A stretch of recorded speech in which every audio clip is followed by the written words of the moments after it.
everybody, and welcome to another segment of AstrologyAnswers.com's weekly forecast. My name is Terence Cardino. The week begins on Monday, August the 31st, and this is going to be a very active, event-oriented week. Monday, the moon is in Aquarius. Aquarius is this rebellious, liberating energy. The moon represents this emotional tone. People are seeking individual freedom. They want to get involved with groups, that's Aquarius, to champion a common cause.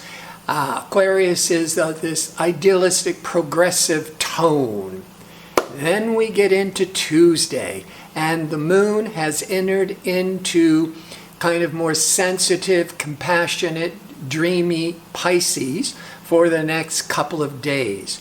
But later on Tuesday, Pacific time, will be the peaking of the full moon. So it's going to be particularly strong for the rest of the world by Wednesday. The full moon brings matters that have been hidden out into the light. And this full moon is going to be in harmony with Uranus, the planet that rules Aquarius. Uranus is this principle of liberation, of seeking freedom. It can be rebellious and revolutionary, but it's in a most favorable aspect to the full moon.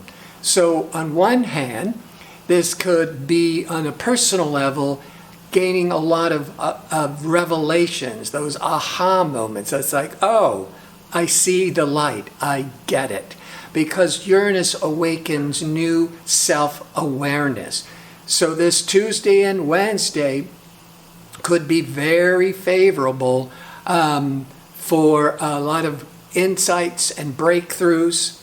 Now, Mercury, the planet of communications, will be in harmony with transformational Pluto. Pluto rules the underworld.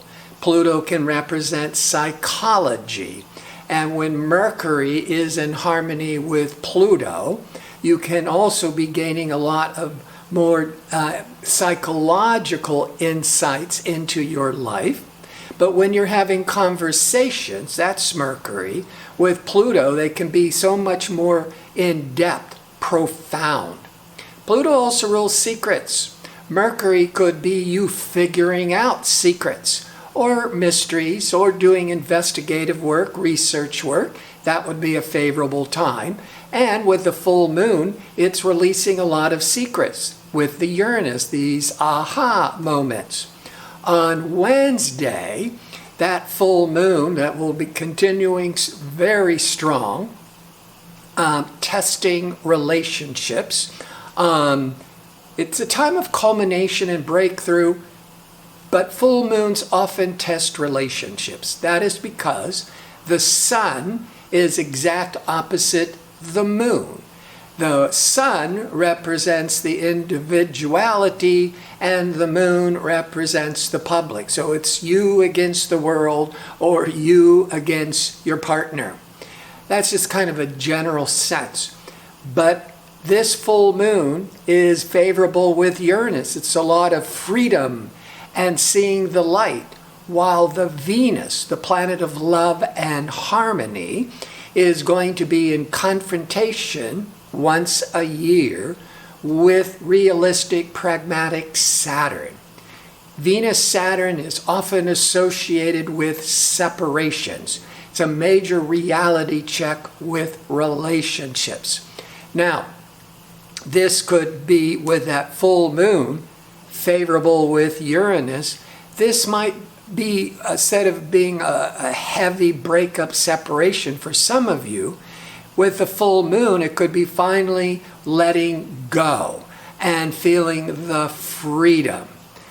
By Thursday, the moon is going to be void, of course. I talk about this each week.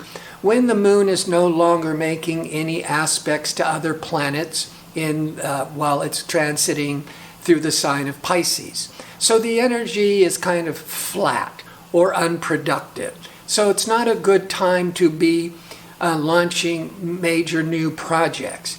The moon will be void in Pisces, 7:35 a.m. to 1:23 p.m. Pacific time. Then at that 1:23 p.m. Pacific time, the moon goes from more that sensitive, reflective Pisces energies to fiery, initiative, pioneering Aries. Aries is, that moon in Aries can be very assertive, dynamic, let's take action. And later on Thursday evening, going into the first part of Friday, Venus, that can rule love and money, will be in conflict with Mars. On the positive, the Venus-Mars can trigger a lot of infatuated energy, a lot of passion. Could also stimulate a lot of creative passion.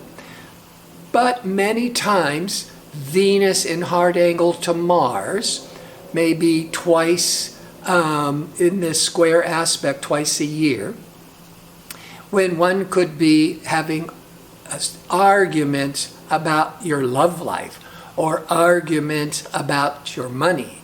And I was told many years ago, and I've seen this play out so often, when you're arguing about your love life, you're probably stressed about the money. Or if you're arguing about money, you're probably really not getting your romantic needs met. Now, on this Friday, the moon is in that impatient, let's go for it, Aries with that Venus, Mars. There could be a lot of tension and arguments, but it's going to clear the air. It's actually going to, be a release and a letting go, like clearing the decks, because the Venus or the moon in Aries wants to fight, wants to be outspoken. The Venus-Mars is triggering all this passion, but communication Mercury will be in harmony with compromising diplomatic Venus. So the Mercury-Venus in harmony can be, if things erupt over money, over sex, over your passions, you will be able to talk about it and find a middle ground and maybe even become a lot closer. On Saturday, the moon continues in impatient Aries, but at this time it's going to be in a hard angle with compulsive Pluto, then on to restricted Saturn. This could be a day of a lot of mood swings and stress. But also, as we had on Friday with communication Mercury in harmony with Venus, Mercury on Saturday is moving into Libra. Libra is the sign ruled by Venus. Libra is the sign of diplomacy and compromise and fair-mindedness. Mercury once a year will be transiting Libra from that Saturday, September the 5th, until the end of the month, September the 27th. So even though tensions could be arising Friday, particularly Saturday, the Mercury that wants to think things through, wants to find a compromise, wants to find a win-win situation. This will be good as Mars is slowing down and going to be retrograding. That can flare up a lot of ego disputes, and fortunately communication Mercury will be in a more calming, compromising Libra. And on Sunday, now the moon has shifted into Taurus. Taurus is ruled by Venus. Taurus is steady, calming, sensual. So all that stress and tension of the last day or prior Friday, Saturday, it all gets resolved. But there might be these conflicts that need to be resolved. By Sunday, obviously this is all worked out because the moon is now in steady, calming Taurus. Before I sign off, I want to remind you I'm available for the one-question offer for a nominal fee. You can find a direct link in the description box below. I want to thank you for watching. I hope to see you next week with my next segment. Until then, have a great week.